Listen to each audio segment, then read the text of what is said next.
자, 이번에는 안드로이드 프로젝트에 대해서 좀 살펴보도록 하겠습니다. 자, 안드로이드의 버전별 번호를 잠깐 봤으니까요. 이제 프로젝트인데요. 여러분이 그 안드로이드 스튜디오에서 자동으로 만들어진 헬로우 프로젝트를 이미 보셨으니까 그 안에 폴더를 좀 볼 수 있을 거예요. 그래서 여기 있는 것처럼 자바라고 하는 거, 물론 app라고 하는 거 밑에 자바라고 하는 게 있겠지만 어쨌든 실제 파일 탐색기로 열어보면 app src 메인 안에 다시 자바가 있어요. 그래서 좀 복잡하게 폴더 이름이 구성되어 있는데 어쨌건 여러분이 화면에서 안드로이드 스튜디오 화면에서 볼 수 있는 건 이제 자바라고 볼 수 있는 거죠. 그래서 여기 안에는 소스 폴더가 소스들이 들어가 있다, 소스 파일이 들어가 있다 라고 보시면 되고, 안드로이드는 자바를 사용하니까 자바 소스가 들어가겠죠. 자, 그다음에 RES라고 하는 거는 리소스라고 부릅니다. 그래서 리소스는 우리가 봤던 것처럼 화면을 구성할 때 사용되는 XML 파일, 그걸 XML 레이아웃 파일이라고 부릅니다. 그 다음에 이미지 파일, 그림 파일이죠. 그 다음에 헬로우, 뭐 아니면 안녕하세요 이렇게 하는 문자, 글자가 들어간 XML 파일 등이 쭉 저장이 됩니다. 종류는 굉장히 여러 가지가 있습니다. 나중에 우리가 둘째 마당에서 하나씩 볼 때 어떤 것들이 있는지 하나씩 알아가게 될 겁니다. 자, 빌드라고 하는 거는 자, 우리가 뭔가 결과물이 빌드가 돼야, 자, 컴파일 또는 빌드 과정을 거쳐야 앱, 그러니까 프로그램으로 만들어지고 그게 실행이 될 수 있거든요. 그래서 그 폴더라고 볼 수 있고, assets라고 하는 거는 안드로이드 스튜디오에서는 처음에는 폴더가 없습니다. 예전에 이클립스에서는 폴더가 있었는데 안드로이드 스튜디오는 기본적으로 없어요. 근데 여기는 여러분들이 이제 동영상 파일이나 아니면 파일의 원본을 넣어놓고 앱에서 그걸 읽어가거나 이렇게 할 수 있는 그런 형태라고 보시면 돼요. 그래서 여기다가 원본 파일을 저장하는 폴더로 사용된다. 자, 마지막에 있는 거 굉장히 중요한 부분이죠. manifest라고 하는 파일이고요. 앱에 대한 설정을 이 파일 안에다가 하게 됩니다. 자, 이게 여러분의 프로젝트 구성 요소라고 볼 수 있습니다. 자, 그래서 안드로이드 스튜디오의 왼쪽 부분이 이제 프로젝트 영역이라고 얘기를 했는데요. 이 프로젝트 폴더를 볼 수 있고, 아까 얘기했던 자바, RES가 가장 중요한 두 가지 폴더입니다. 그리고 매니페스트 안에 매니페스트라고 하는 거, 설정에 대한 정보가 들어가 있다고 볼 수 있고요. 빌드 과정은 여기 이클립스라고 되어 있는데 안드로이드 스튜디오죠. 네, 요거는 변경이 돼야 되겠네요. 자, 그 다음에 여기서 앱을 만들고 소스를 만들면 그게 빌드 또는 컴파일 과정을 거치고 그거를 여러분이 이제 apk라고 하는 파일로 만들어져요. 여러분이 앱을 나중에 설치를 할 수 있게 만들려면 설치 파일이 apk라는 확장자를 가지고 있습니다. 그래서 그걸 실행을 하면 지금 현재는 안드로이드가 리눅스 바닥은, 가장 밑바닥은 리눅스로 되어 있는데요. 그 위에서 우리가 자바 코드를 실행할 수 있는 게 지금 현재는 ART라고 하는 것으로 되어 있습니다. 예전엔 달빅이었는데 ART라고 하는 런타임이 실행을 하게 됩니다. 좀 더 상세하게 보면, 자, 프로젝트라고 하는 거를 안드로이드 스튜디오에서 만드시고 나서 자, 이렇게 구성이 되겠죠? 그러면 우리가 빌드 과정을 얘가 알아서 자동으로 해주게 돼요. 그러면 그 빌드라고 하는 거는 자바 소스 파일을 클래스 파일로 만들고 그 다음에 DEX나 이런 걸로 만들 수 있겠고요. RES, 리소스라고 하는 거는 리소스를 또 마찬가지로 빌드를 합니다. 그래서 원본하고 좀 다르게 바뀌어요. 성능을 위해서. 그 다음에 그거를 설치할 수 있는 APK 파일로 만드는데, 나중에 여러분이 이제 마켓이라고 하는 것, 플레이 스토어가 마켓인데요. 장터라고 할 수 있죠. 거기다 올리려면 이 APK 파일을 사인을 해야 됩니다. 사인이라고 하는 거는 누가 만들었는지에 대한 정보를 가지고 일종의 인증을 해주는 과정이죠. 그래서 굉장히 좀 복잡하게 들릴 수 있겠지만 나중에 직접 해보시면 굉장히 간단한 과정입니다. 별로 어렵지 않고요. 그래서 항상 처음 이제 안드로이드 앱을 시작을 하시는 분들은 나중에 이거 다 만들고 어떻게 사람들이 쓸 수 있게 해주나요? 굉장히 궁금해합니다. 책의 첫째 마당 뒷부분에 보시면 거기 설명이 되어 있고요. 그 설명은 사실 지금 볼 내용은 아니죠. 뭐라도 하나 만들어 보고 좀 만들어 보고 나서 볼 내용인데, 일단 걱정이 되신다면 간단하게 얘기해서 별로 어렵지 않다라고 말씀드릴 수 있고요. 책에서 얘기하는 대로 몇 가지 단계만 거치면 그대로 배포가 가능합니다. 그래서 심사 과정이 없는 오픈 마켓이기 때문에 여러분이 기능을 잘 만들었건 못 만들었건 전부 다 배포할 수 있다라고 보시면 됩니다. 자, 애플리케이션 프레임워크이라고 하는데요. 자, 안드로이드는 밑바닥이 리눅스로 되어 있다 그랬죠. 그래서 리눅스 위에 이제 자바가 올라간 거고요. 표준 자바하고 다르냐? 그러면 다릅니다. 근데 자바를 쓴다던데요. 만약에 여러분이 이제 자바를 공부를 했다면 안드로이드에서 다른 부분이 뭔지를 잘 아셔야 됩니다. 그게 얘기했던 것처럼 만약에 자바를 잘 모른다라고 하면 자바 플러스 안드로이드를 다루는 기술이라는 책에서 보시면 안드로이드는 화면을 간단하게 만들 수 있고 나머지는 자바에 대한 내용을 전부 다 설명을 하는데, 일단 안드로이드는 기본적으로 화면을 만드는 방법이 달라요. 표준 자바하고. 가장 큰 이유는 자바는 기본적으로 VM이라고 하는 걸 쓰기 때문에, 버추얼 머신을 쓰기 때문에 성능이 떨어집니다. 그래서 스마트폰 같은 이런 하드웨어 사양이 PC보다 낮은 그런 저사양의 단말에서는 굉장히 느릴 수 있습니다. 느려질 수 있어요. 그래서 그 중에 가장 큰 부분이 그래픽 쪽에 화면을 보여주는 부분이 굉장히 느려질 수 있어요. 그래서 안드로이드는 기본적으로 화면 구성하는 이 라이브러리, 소위 API라고 하죠. 그 부분을 완전히 새로 만들었습니다. 그래서 표준 자바하고 가장 큰 부분이 뭐냐라고 물어본다면 화면을 보여주는, 화면을 구성하는 부분이겠죠. 그래서 표준 자바에서는 XML로 화면을 구성하지 않습니다. 이거는 안드로이드에서 새로 화면을 만드는 방법을 만들었기 때문에, 정의했기 때문에 그대로 가는 거고요. 그래서 기존의 표준 자바에서 AWT니 스윙이니 이런 거 쓰지 않습니다. 그래서 자바 기본서나 이런 걸 봤을 때 거기서 스윙이니 AWT니 어쩌고 저쩌고 나오는 내용이 안드로이드를 할 때는 필요가 없습니다. 자, 안드로이드 그러면 아키텍처가 뭐예요? 구조가 어떻게 되냐라고 하는 거를 간단하게 이렇게 볼 수 있습니다. 바닥은 리눅스로 되어 있고요. 이 부분은 C나 C++로 프로그램 또는 모듈을 만들 수가 있습니다. 그게 이제 소위 라이브러리라고 하는 거고요. 그 안에 이렇게 안드로이드 런타임이라고 하는 게 있어요. 지금 ART라고 하는 런타임이 들어가 있게 되는데요.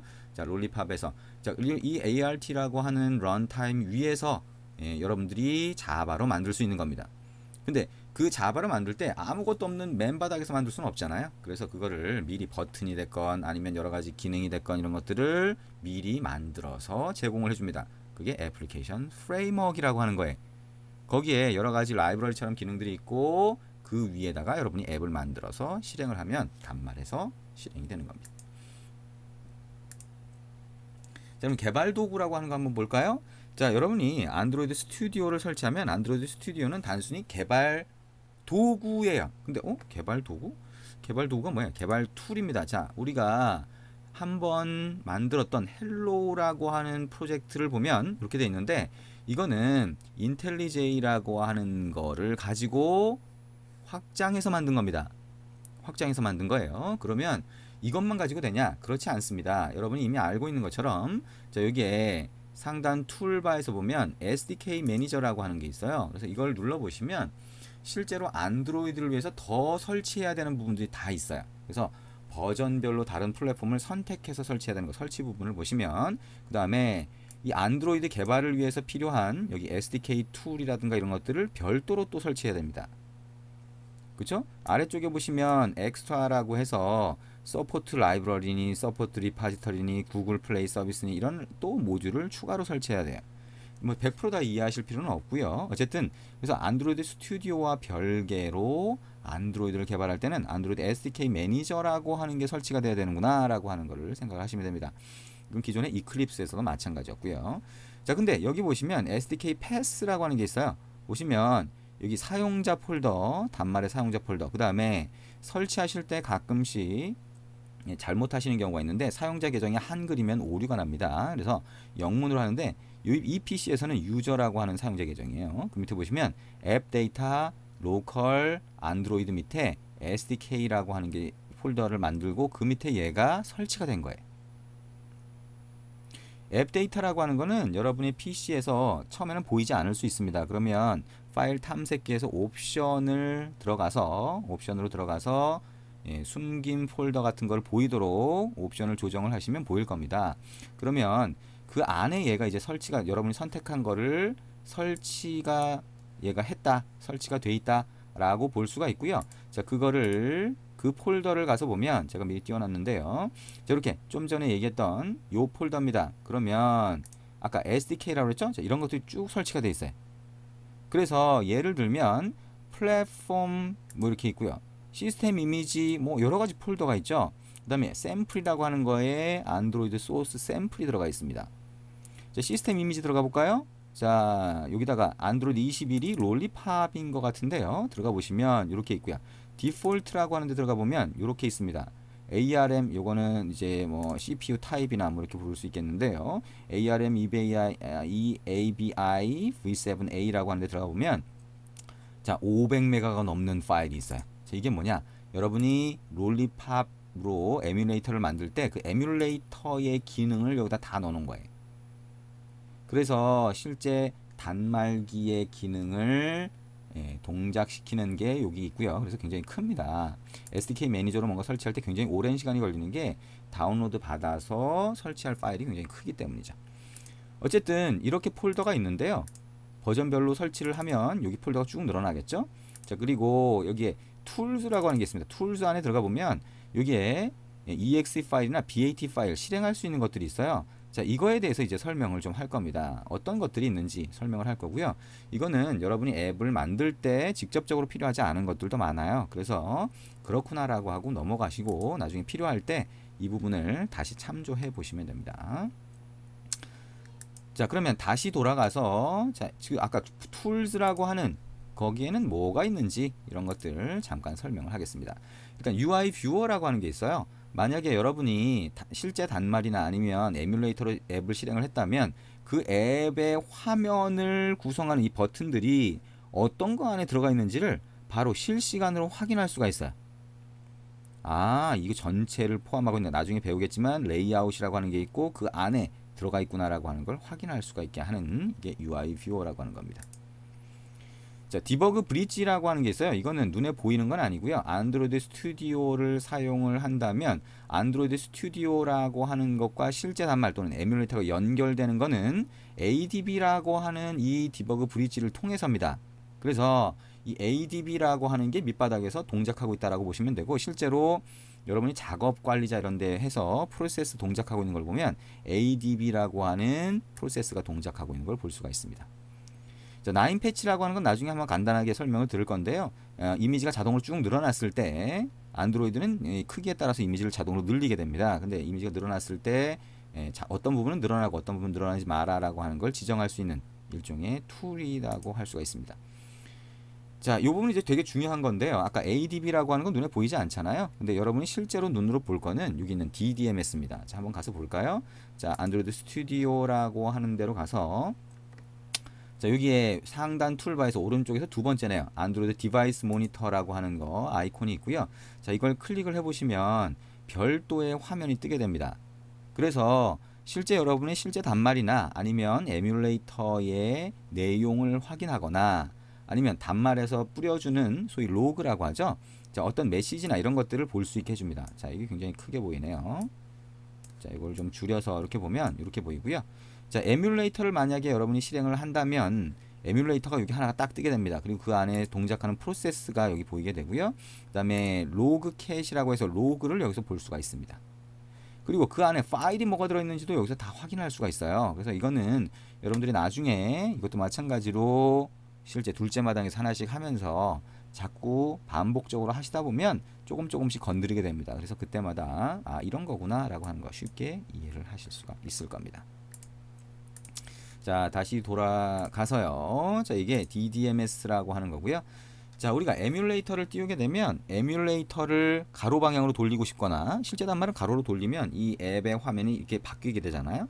그래서 그런 것처럼 기능을 만들고 그 다음에 테스트를 하고 싶다라고 하면 방향을 바꾸거나 뭐 이런 기능들을 사용을 하게 되는데 이게 에뮬레이터의 단축키입니다. 그래서 나중에 필요하다면 이걸 보고 단축키를 키보드에서 단축키를 누르면 에뮬레이터를 조작할 수 있다는 겁니다. 자, 이걸 다 외울 필요 없습니다. 그리고 외우는 거 자체도 의미가 없습니다. 여러분이 지금 요번에 지금 설명한 거는 나중에 필요하다. 둘째 마당에 하나하나 진행을 하면서 필요하다라고 하면 하나씩 찾아서 해보시면 됩니다.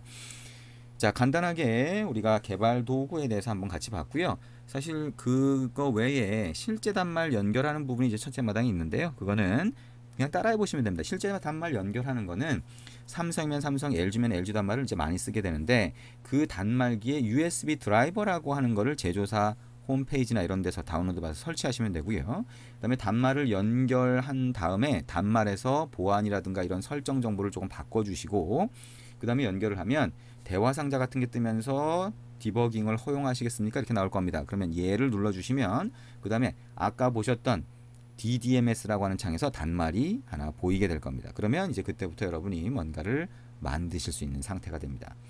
그리고 마켓에 올리는 거는 제가 얘기했던 것처럼 어렵지 않습니다. 거기서 소위 인증서 같은 걸 직접 만들 수가 있는데, 자, 그런 것만 간단하게 만들 수만 있다면 거기 책에 다 나와 있고요.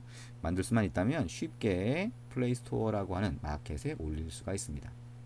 자, 그래서 그런 내용들이 쭉 있다라고 하는 거 여러분들이 직접 한번 보시면 될 것 같고요. 자, 이렇게 해서 첫째 마당 우리가 계략적으로 같이 봤습니다. 첫째 마당에서 역시 제일 중요한 거는 여러분이 일단 설치를 하고요. 설치를 하고 안드로이드라고 하는 거를 개발하기 위해서 안드로이드 스튜디오가 필요하더라. 안드로이드 스튜디오라고 하는 거 별개로 안드로이드 개발을 할 대상이 뭐냐, 그죠? 대상 플랫폼이 뭐냐에 따라서 SDK 매니저라고 하는 데서 그걸 설치하고 추가적인 툴이나 엑스트라 내 항목을 설치를 하시면 된다는 거죠. 이렇게 설치를 하고 나서 첫 번째 앱 잘 모른다고 하더라도 일단 따라 해보면서 아, 앱을 이렇게 만들 수 있구나라고 하는 자신감을 가지는 게 첫째 마당의 목적입니다. 자, 거기까지 잘 따라오셨다면 이제부터 둘째 마당으로 넘어가서 하나씩 진행을 할 겁니다. 얘기했던 것처럼 우리가 둘째 마당에서 진행을 할 때는 항상 주의하셔야 되는 게 아직 내가 익숙하지 않은가 보다 싶으시면 필수 항목, 필수가 되는 챕터, 그 다음에 중요도 표시해서 중요하다고 하는 챕터 위주로 먼저 보시면 됩니다. 그리고 내가 자바라고 하는 거를 너무 잘 모르네 라고 하면 자바 기본서나 자바 플러스 안드로이드를 다루는 기술을 하나씩 먼저 보시고 나서 보시는 게 훨씬 효율적으로 볼 수 있는 방법입니다. 그래서 가끔씩 책에 대해서 질문을 하실 때 우리가 이 책이라고 하는 거에 갑자기 어려워졌어요, 뭐 이렇게 질문을 하시는 분들도 있고요. 자바를 모르는데 이걸 막 따라가다 보니 잘 모르겠어요, 이렇게 하시는 분들이 있습니다. 그래서 지금 말씀드린 것처럼 만약 그런 상황이 발생이 되면 다시 거꾸로 다른 필요한 내용들을 찾아서 해보시는 게 좋을 것 같습니다. 네, 수고하셨습니다.